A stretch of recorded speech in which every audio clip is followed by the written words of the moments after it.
bonjour tout le monde, j'espère que vous allez très bien. Bienvenue à notre podcast Time of Love. Déjà, je tiens à m'excuser. C'était prévu qu'on puisse le balancer depuis les 14, mais hélas, on le fait aujourd'hui. Nous sommes quand même toujours au mois de février, le mois de l'amour, donc rien n'est perdu. Alors, je ne suis pas seul, je suis avec Madame Princesse, bonjour. Elle Bonjour. est coordonnatrice adjointe de la structure El Shaddai Singh Initiative. J'ai aussi en face de moi Céleste Assoumani, le vieillard. Bonjour. Bonjour Lui, Cordon. il est secrétaire général de la structure HLS Initiative. Nous sommes là pour un sujet très intéressant, Time of Love. Les gens avaient vraiment attendu ce moment. Alors aujourd'hui, nous serons vraiment emballés dans ces sujets. Passons directement au sujet principal. Mais déjà à la base, comment vous vous sentez? Vous êtes prêts à parler de l'amour, édifier ceux qui vont nous suivre? Oui, moi Comment je vous vous suis sentez? prête à affronter maintenant. Céleste, comment tu sens? Oui, moi je Est-ce que, suis très est-ce prêt. que ce n'est pas gênant pour toi de parler de l'amour? Non, non Cordon, parce que l'amour c'est un sujet qui rassemble beaucoup de personnes Mhm, et je pense que c'est très important de parler de ça. mhm. D'autant plus que je pense qu'ici, dans ce plateau, il y a des gens qui sont amoureux ou amoureuses. Donc je crois que ça Mhm. sera vraiment très intéressant, un très Très bon bien. débat. Alors, je tiens déjà à préciser pour ceux qui vont nous suivre, de base, la structure El Shaddai Singh Initiative organise chaque 14 février la conférence des amoureux en présentiel. Alors, Time of Love, c'est la sous-branche de la conférence des amoureux. Donc, prochainement, on ne sera peut-être pas ici. Vous allez nous rejoindre là où on va organiser notre conférence des amoureux en présentiel. Alors, passons au sujet principal. Nous parlons d'un sujet très important aujourd'hui, un sujet qui fait couler encre et salive. Déjà, je vais directement me lancer. Doit-on se mettre en couple pour être heureux ou pour rendre l'autre heureux? J'ai remarqué une chose, plusieurs personnes se mettent en couple à la base, mais avec des motivations pas bien. Mhm. Certaines personnes se disent, je me mets en couple pour que je sois heureux. Raison pour laquelle moi j'ai toujours dit, on ne se met pas en couple parce qu'on est seul. À la base. Plusieurs personnes se mettent en couple. Je vais déposer mon papier pour vous parler, regardez droit dans les yeux. Plusieurs personnes se mettent en couple. Pourquoi? Pour fuir la solitude.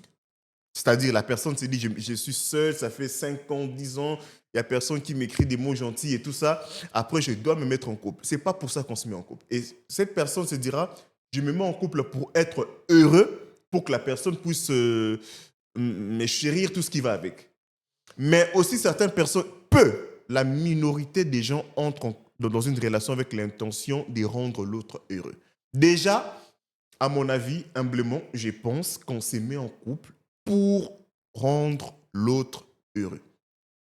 Si tu n'es pas prêt à t'oublier au profit et pour mettre à lumière ou encore servir l'autre en amour, c'est que tu n'es pas encore prêt à être en relation. Si tu n'es pas prêt à t'oublier pour rendre l'autre heureux, mieux vaut rester célibataire. Ça, c'est mon point de vue. Plusieurs personnes se disent, je me mettrai en couple pour moi. La personne doit me rendre heureux. La personne doit me dire de choses bien. Je ne suis pas contre ça. Mais ça ne doit pas être ça la raison qui doit pousser à ceux qui vont nous suivre. Et même vous qui êtes là, ça ne doit pas être ça la raison majeure dont tu dois te lever un matin, te dire, je vais me lancer. Donc, pour moi, j'estime que quand tu veux te mettre en couple, tu dois apprendre à t'oublier. Ta priorité doit maintenant être l'autre. Si tu entres dans une relation et te dire c'est moi la priorité, cette relation est déjà vouée à l'échec. Dans une relation, on s'oublie pour servir l'autre. On s'oublie pour penser à l'autre. On met ses intérêts de côté. Bon, quand je dis intérêts de côté, là, ce n'est pas à 100% aussi, hein, parce que Mhm. même Dieu a des intérêts sur nous à un moment. Mais seulement, tu ne dois pas centrer la relation qu'autour de toi. C'est une erreur. Bon, je vais déjà vous passer la parole. Je commence avec Princesse. Que penses-tu de cela? Merci Cordon D'abord, pour que la penses-tu de parole. mon point de vue à la base?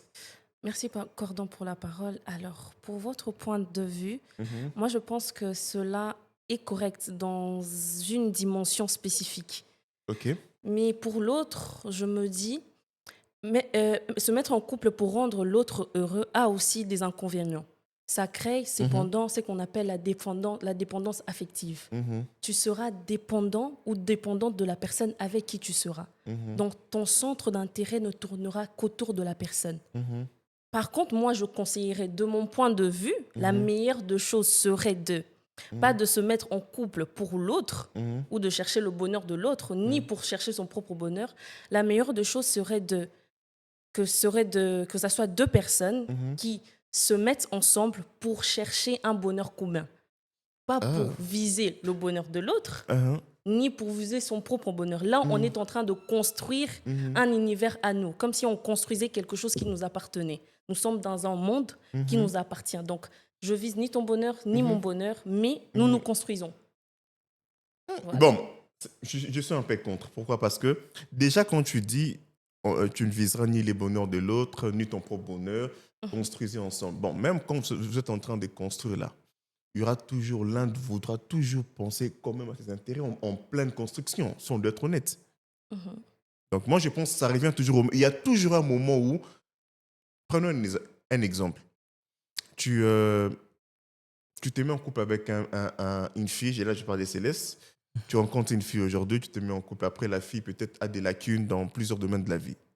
Mhm. Si la raison qui t'avait poussé à te mettre en couple, c'était ton bonheur, tu te diras, tant qu'elle a de lacunes, je vais nulle part avec elle, je la quitte, chercher une fille compétente. Mais si tu t'étais engagé avec tes bonnes motivations, te dire d'abord, je m'engage pour servir l'autre, pour rendre l'autre heureux, tu accepteras de payer les prix pour perfectionner la fille avec qui tu voudras te mettre en couple. Est-ce que tu vois un peu? Donc, c'est Mhm. ça ma pensée, ma philosophie que j'aimerais que vous puissiez retenir. Aujourd'hui, moi, à part être cordon, coach, conférencier, je suis aussi serviteur de Dieu. Dans cette casquette-là, j'écoute tous les jours les histoires de couple. Un moment, j'en ai marre un moment parce que... Et quand j'ai fait mon analyse, dans une journée, je peux parler avec 5 personnes qui ont des problèmes de gourmand, de couple, tout ce qui va avec. Et quand je fais mon analyse de la journée, je me dis, 90% des histoires que j'ai entendues, c'est que je l'ai quittée parce qu'elle n'a pas ça, parce qu'elle a fait ça. J'ai pensé que la personne avait ça, mais après 3 ans, j'ai remarqué que la personne m'avait menti. C'est toujours des histoires comme ça qui se répètent. Et au final, je me rends compte qu'à la base, plusieurs personnes se mettent en couple parce qu'ils attendaient quelque chose. Ça, c'est déjà ton intérêt personnel. C'est ce qui tue. Quand vous voyez des couples faire 30 ans de mariage, 40 ans de mariage, déjà, ce n'est pas l'amour. L'amour est parmi les sentiments les plus instables qui existent. Tu peux aimer quelqu'un à 12 heures, à 18 heures, l'amour peut baisser un peu. À 20 heures, ça remonte. L'amour est les sentiments les plus instables. Et même en matière de relations, fiançailles, mariage, tout ce que vous voulez, très souvent, les vrais amours qui fait battre les cœurs là, limite une année. La flamme de l'amour dure max une année, 2 ans. Maxime, 2 ans, c'est la limite. Quand vous faites déjà 3 ans, 4 ans de relation, l'amour, la flamme de l'amour du début là, ne sera plus au zénith comme avant. Voilà, c'est là maintenant qu'intervient la deuxième raison qui t'avait poussé d'être en couple avec la personne. La première raison, c'est l'amour. Mais si tu te mets en relation que par amour, tu as déjà échoué. Ça, c'est mon point de vue. Parce qu'il faudrait qu'il puisse avoir une deuxième raison qui prendra le relais lorsque l'amour va s'éteindre. Voilà pourquoi c'est aussi important de te mettre en couple avec quelqu'un dont vous avez le même centre d'intérêt, vous avez la même vision, les mêmes objectifs. Ça fera que le jour où la flamme de l'amour va s'éteindre, ce qui peut vous garder ensemble, ça peut être la vision. Plusieurs couples qui existent aujourd'hui, qu'on apprécie, ce qui les unit, ce qui les garde jusqu'à aujourd'hui, ce n'est même plus l'amour, c'est maintenant la vision. L'amour était éteint depuis. Donc, certaines personnes qui disent que moi déjà, ceux qui me connaissent, ceux qui vont me suivre et ceux qui me connaissent, comment je fonctionne, savent que quand tu viens me voir, je te pose la question, pourquoi tu t'es mis en couple avec cet homme ou cette femme? Si tu me dis parce que je l'aime, je n'accepte pas cette relation-là. Parce que pour moi, l'amour ne suffit pas.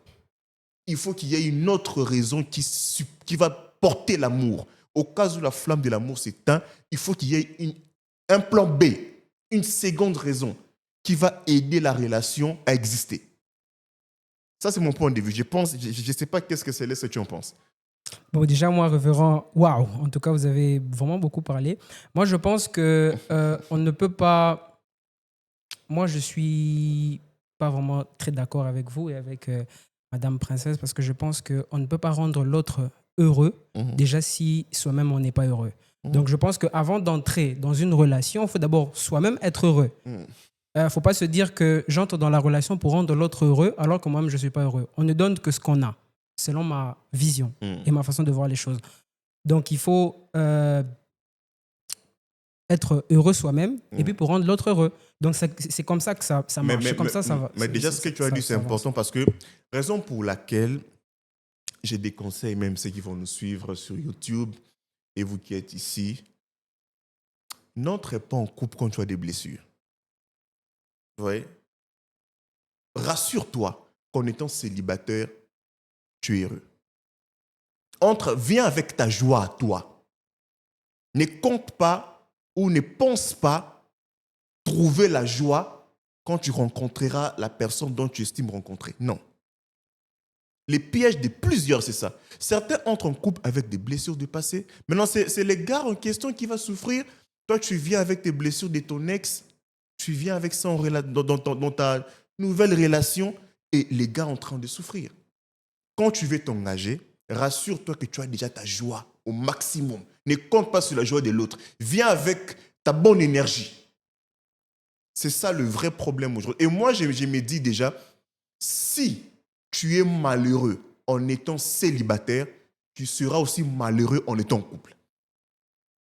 Si en étant célibataire, tu es déjà malheureux, quand tu vas t'engager, tu seras encore le plus malheureux.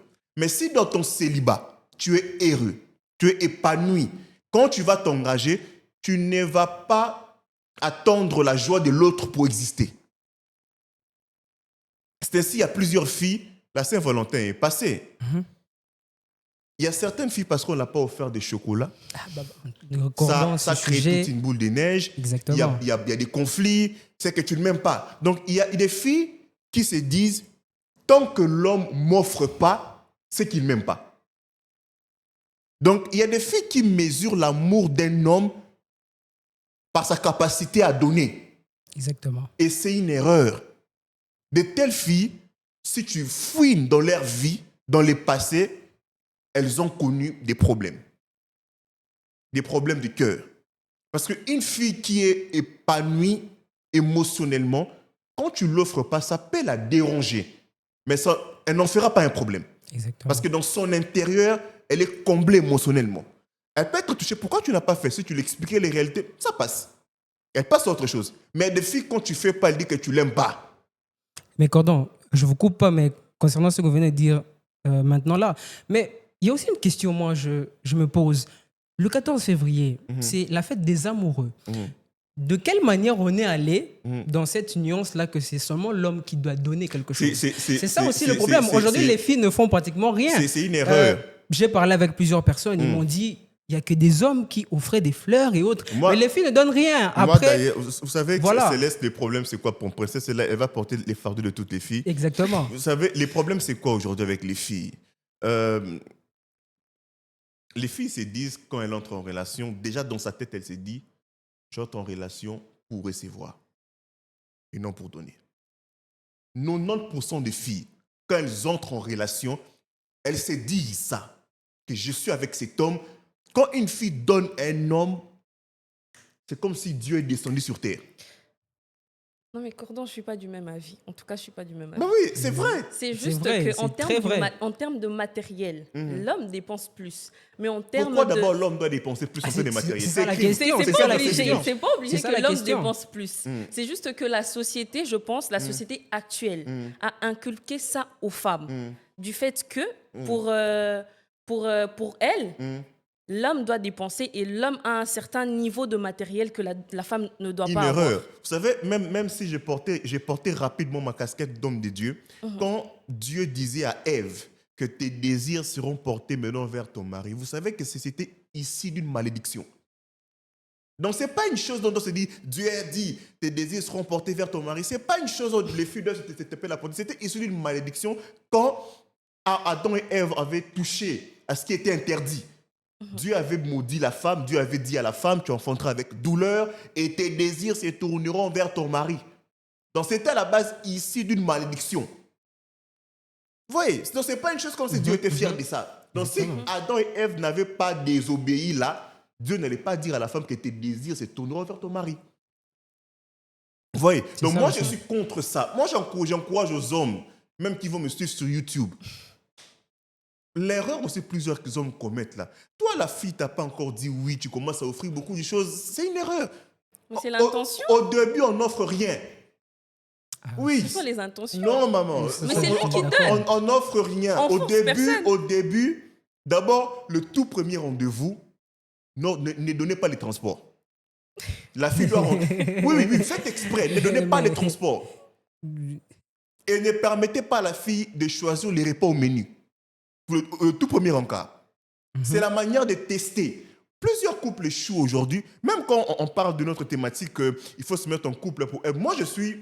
De cette école-là, de cette vieille école, je peux dire, de ces personnes qui croient que quand on se met en couple, on doit s'oublier. Mais si tu te dis, pour arriver à ce niveau-là de s'oublier au profit de l'autre, ça commence d'abord par les tests dès le début. Il y a des signaux comme ça que tu peux comprendre déjà dès le début que cette fille, non, ça n'a pas marché. Vous voyez, voilà pourquoi les hommes, vous ne devez pas fonctionner. En matière d'amour, les hommes fonctionnent avec la tête, pas avec le cœur.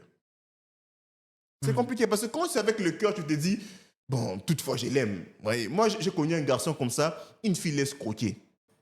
Là, les garçons sont venus me voir. Non, mais escroquer chez une fille, j'ai dit, c'est arrivé comment? Quand je m'étais mis en couple avec la fille, je m'étais dit, bon, je vais oublier mes intérêts vraiment pour aider la fille à avancer. J'ai payé même le frais académique pour la fille, je l'ai aidé à évoluer.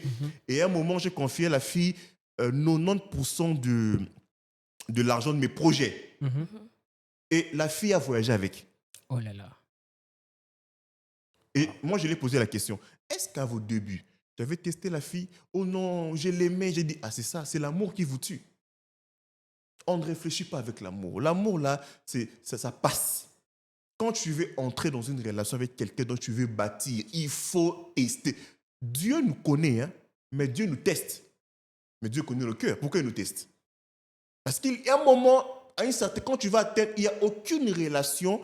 Si tu sais qu'avec cette personne, on va aller loin, tu dois tester cette personne constamment et par des petites choses. Ce qui nous tue aujourd'hui, c'est qu'on ne teste pas des gens avec qui on compte bâtir des foyers, des relations. On ne teste pas.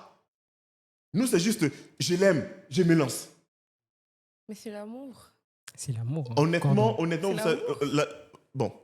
Moi, pour moi, en matière de relations, même quand on veut se mettre en couple, c'est vrai, on se met en couple pour moi. Je crois que quand on se met en couple, c'est pas pour que moi, je me dis que si je dois me mettre en couple, c'est pas pour que je sois heureux, c'est pour rendre l'autre heureux. Et à la base, c'est d'abord ça. Mais avant qu'on en arrive là, cette personne, il faut faire passer cette personne par des tests. Pas un test, par des tests au pluriel. Votre problème, c'est ça. Tu rencontres une fille, je l'aime. Et c'est tout. Qui te dit que l'amour suffit pour ton couple? Les bébés pensent que l'amour suffit. Les matures savent que l'amour ne suffit pas. C'est ça le problème. Le 14 février, j'ai vu les gens, d'autres garçons payer des voitures.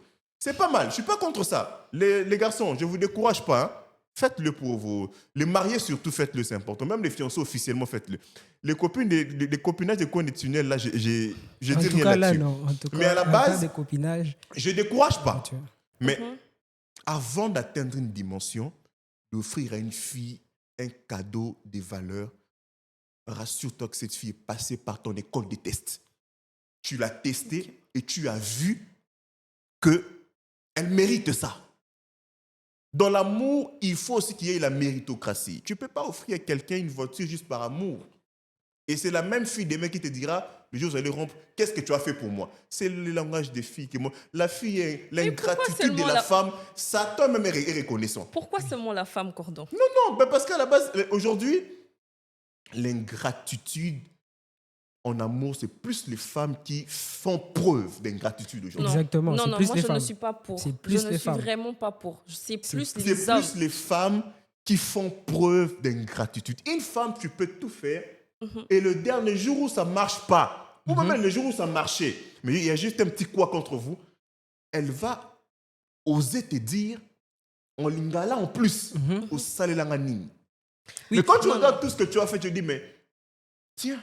C'est compliqué. D'ailleurs, Cordon, ils ont même une phrase, ils disent, depuis qu'on est dans cette relation, c'est toujours moi qui fais des efforts. Ah, maman, ça fait 2 semaines qu'on est ensemble, tu fais toujours des efforts. Quand je me demande, c'est quel effort qu'elle fait? Non, c'est pas ça. Moi, je me dis, sur un point, c'est juste parce que la femme a l'air de beaucoup trop encaisser que l'homme. L'homme, les hommes, vous avez une facilité d'abandonner les choses, peu importe la chose. Okay. Notamment dans les cas de mariage abandonné, de relations qui ne vont nulle part. La cause principale, ce sont les hommes. Ce n'est pas la femme. La femme a le cœur d'encaisser, de pardonner, parce que c'est tout le temps on dit, exemple, comme on dit souvent à nos mamans, vous voyez, vous demandez à la femme de faire preuve de patience et de pardonner envers les actes de l'homme. Mais quand c'est l'homme, c'est pas ça. Exemple, si c'était une femme qui commettait l'infidélité dans le mariage, ça ne sera pas le même discours qu'avec l'homme. Si c'était une femme, c'est directement Benganaye, chasse-la, c'est une mauvaise femme, c'est pas une bonne mère. Princesse, je t'interromps pas. Je ne suis pas là aussi pour encourager ça. Mais je veux juste te dire une chose. Et ça, la société l'approuve. Je l'approuve aussi. Vous savez, parlons de l'infidélité, parce que c'est aussi une rubrique prévue. Exactement. Mais on va essayer un peu d'anticiper. Parlons un peu d'infidélité. L'infidélité de la femme est un langage. L'infidélité de l'homme est une nature. Je m'explique. Elle n'est pas d'accord, mais je m'explique. Elle n'est déjà pas d'accord avec vous. Pas du tout.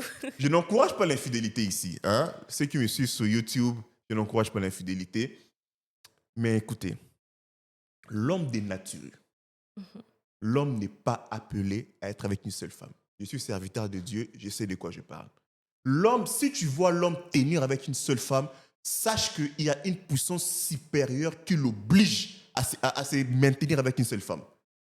Raison pour laquelle nous conseillons, moi personnellement je conseille aux gens, aux femmes, d'être en couple avec des hommes qui craignent Dieu. Vous savez, quand un homme craint Dieu, c'est qu'il les garde avec une seule femme, ce n'est pas qu'il est d'accord avec, mais il sait que si, ici, j'essaie de désobéir, il y a Dieu dans les cieux qui me voit. La seule chose qui peut garder un homme fidèle, c'est Dieu. L'homme est créé pour être fidèle. L'homme est configuré comme ça. La seule chose qui peut garder l'homme fidèle sur cette terre des hommes, en plein 21e siècle, ce n'est que Dieu.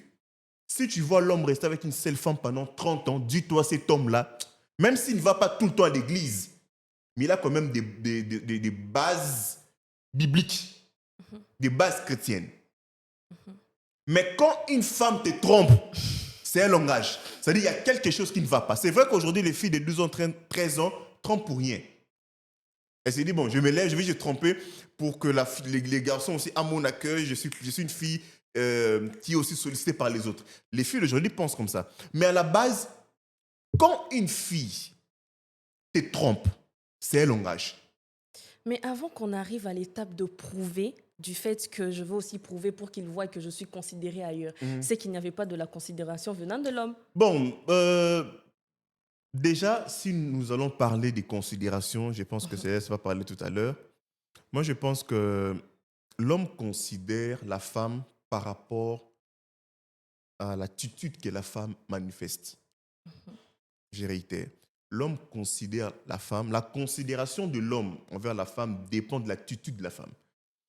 L'homme ne considère pas la femme. Vous savez, aujourd'hui, il y a des femmes qui mettent dans leur tête, elle va même te les prouver comme ça indirectement, elle va te montrer que si elle est en couple avec toi, c'est comme si elle te rendait service. Elle te montre que si je suis en couple avec toi, c'est comme si c'est un service qu'elle te rend. Vous voyez, il y a des femmes comme ça. Et une telle femme, déjà à la base, l'homme ne peut pas le considérer. Donc, la considération de l'homme dépend de l'attitude de la femme. L'homme est comme ça. L'homme, quand vous êtes à deux, l'homme va te considérer par ta manière de faire les choses. La considération de l'homme n'est pas spontanée. Ça dépend de ta manière de faire les choses. Donc, avant de chuter, je vais accorder la parole déjà à Princesse aussi pour attendre son point de vue avant de passer à Céleste. Okay. Qu'est-ce que tu en penses? On va maintenant revenir à notre sujet parce qu'on était un peu sorti, parce qu'on voulait un peu toucher partout. Je reviens dans notre thématique pour toi, penses-tu vraiment qu'on doit se mettre en couple pour être heureux ou pour rendre l'autre heureux? Je serais du même avis dès le début. Je suis ni pour ni contre aussi. Je garde ma position. En vrai, pour moi, ça serait d'abord de s'adapter à soi-même. Tu analyses ton propre comportement, tu analyses ta façon de vivre, tu remets en ordre ta vie et puis ensuite tu pourras mettre les bases si tu dois te poser avec quelqu'un ou pas. Parce que par exemple, si ton état mental n'est pas assez stable pour te conditionner à une personne, ça sera très difficile de vivre une vie commune avec une personne. Il y aura ce qu'on peut dire, par exemple, ceux qui dépendent de l'autre personne, de son partenaire. Tu te mets en couple, mais après, tu t'oublies complètement. Quand tu cèdes, tu veux rendre l'autre à tout prix heureux, tu commences à t'oublier, tu te perds. C'est mauvais?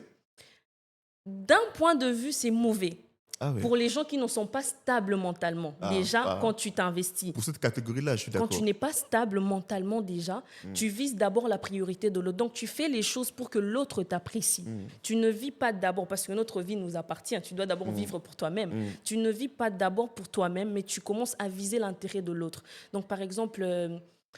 si je mets ça, qu'est-ce que l'autre va penser? Si je fais ça, c'est vrai qu'à une certaine dimension, c'est correct. Mais dans la dimension où tous tes faits et gestes doivent être conditionnés par la vie de l'autre et tu dépends totalement de sa façon de penser ou de réfléchir, c'est là que je pense que ça devient totalement une dépendance affective. Donc, toutes tes émotions dépendent de la personne. Quand tu veux sortir le matin, quand ton copain te dit vas-y, ne sors pas, de toute façon, tu sors pour me tromper, directement, ton humeur est détruite. Tu peux plus viser ce que tu as d'important à faire ce jour-là. Et c'est là une dépendance affective. Tes problèmes dépendent principalement de ton partenaire ou de ta partenaire. Tu ne vis que pour l'autre. Et là, je pense que ce n'est pas totalement recommandé. Donc en un mot, si je comprends mieux ton idée, bref, bon, c'est vrai, tout à l'heure tu as dit qu'il y a ni pour ni contre, mais le fond, c'est que tu n'es pas d'accord pour vivre pour l'autre. Le fond, c'est ça. Je ne suis pas d'accord. Je suis pas d'accord. Bon, je reviendrai. Céleste, avant de passer à notre deuxième... Moi, je pense que c'est pour rendre l'autre heureux, mais il faut s'assurer d'être heureux d'abord seul avant de rendre l'autre heureux. Parce que si toi-même tu es seul, toi-même tu es heureux, tu vas transmettre cette joie-là avec la personne avec qui tu seras, avec l'amour, tu pourras le rendre heureux aussi. Donc, c'est comme ça que moi, je vois les choses et ça peut aussi marcher. Mais aujourd'hui, certaines personnes, vu les blessures, les relations difficiles qui sont passées, surtout pour les filles, parce que moi, vraiment, je suis vraiment contre beaucoup de filles, parce qu'elles les filles sont des bases dans les émotions. Exactement. C'est pas la peine. Hein, exactement. Pas la peine. Les filles aujourd'hui... selon moi, je pense que les hommes, par rapport aux femmes, les femmes font beaucoup de mal aux hommes aujourd'hui et certains hommes aujourd'hui entrent dans des relations s'assurent d'abord d'être heureux soi-même avant de le rendre l'autre heureux parce qu'ils sont tombés sur ce piège-là et voilà. Donc, ils prennent des mesures par rapport à ça. Vous savez, aujourd'hui, j'ai fait ces constats-là. J'observe la société. Vous savez qu'aujourd'hui, les hommes ont maintenant même cette peur de draguer certaines filles. Oui. Aujourd'hui, les hommes ne draguent plus des filles. Hein. Non. Je vous dis. C'est parce que aussi les femmes ne veulent pas se mettre dans quelque chose avec les hommes parce que c'est dangereux d'être avec un homme maintenant.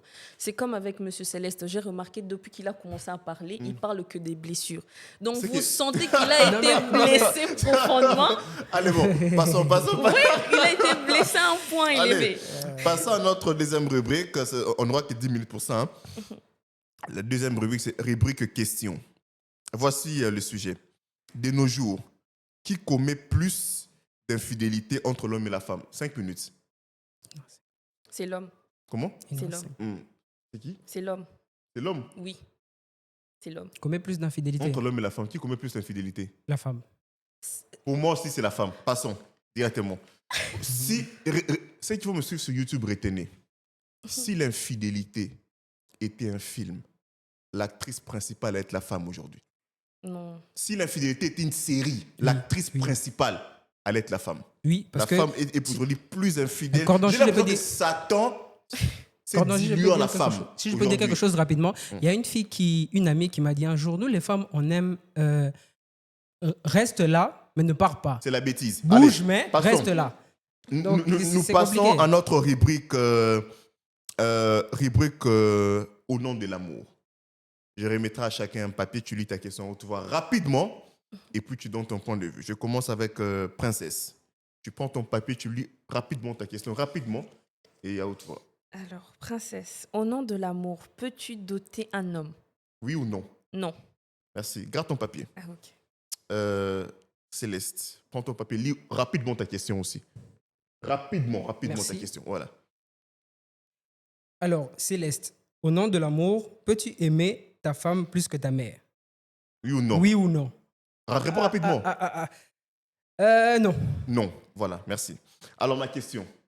J'ai lu moi ma question. Cordon El Shaddai. Peux-tu épouser une femme sans vision au nom de l'amour? Non, même si c'est Dieu qui a dit, je suis désolé. Allez, merci beaucoup. Merci à ceux qui vont nous suivre sur YouTube à 18h. Écoutez, restez branchés dans nos divers programmes. Nous reviendrons encore avec un autre live, un autre podcast qui parlera toujours de l'amour. Mais sinon, portez-vous très bien. Je m'excuse encore pour le live qui n'a pas pu être diffusé le 14 février. Les amoureux, je vous aime beaucoup. Vous êtes dans ma tête. Je vous aime beaucoup. Allez, des très bonnes choses à vous. Merci. Dites un mot, juste au revoir à ceux qui vont nous suivre. Au revoir, Au chers revoir. téléspectateurs. Merci. Allez.